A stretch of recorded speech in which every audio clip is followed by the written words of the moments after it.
যদি আপোনাৰ bank balance নাই, আপোনাৰ যদি আপুনি ছাকচেছফুল নহয়, আপুনি যদি কেৰিয়াৰত ছেটেল নহয়, লাইফত ছেটেল নহয়, তেতিয়াহ'লে আপোনাৰ কথাত কোনোটো গুৰুত্ব নিদিয়ে। আপুনি যিমানেই ভাল হৈ দেখাওক, আপুনি যিমানেই ভাল কাম কৰক, এইবোৰত বেছি গুৰুত্ব নিদিয়ে আজিৰ সমাজত।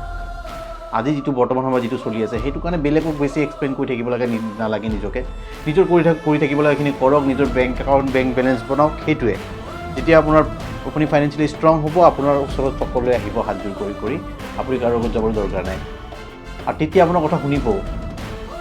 আপুনি যদি কয় যে একে 2 নহয়, একে 5, তেতিয়া হয় দাদা 5 আপুনি কৈছে যদি 5। বাকী যদি আপোনাৰ বেংক বেলেঞ্চ খালি আপোনাৰ যদি ষ্টেটাছ নাই, তেতিয়াহ'লে বাদ দিয়ক। আৰু আপোনাৰ যিমানে নলেজ নাথাকক কিয় এইটোত গুৰুত্ব দিয়া নাযায়। এইটো চাগে আপোনাৰ প্ৰেক্টিকেল লাইফতো নিজে গম পাইছে বা দেখিছে। আজিৰ সমাজত সেইটোৱে কথাটো। সেইটো কাৰণে বেলেগৰ ভাল দেখাবলৈ প্ৰয়োজন নাই। নিজকে ষ্টেবল কৰি, নিজকে ফাইনেন্সিয়েলি ষ্ট্ৰং কৰিব চেষ্টা কৰক। যেনেকেই নহওক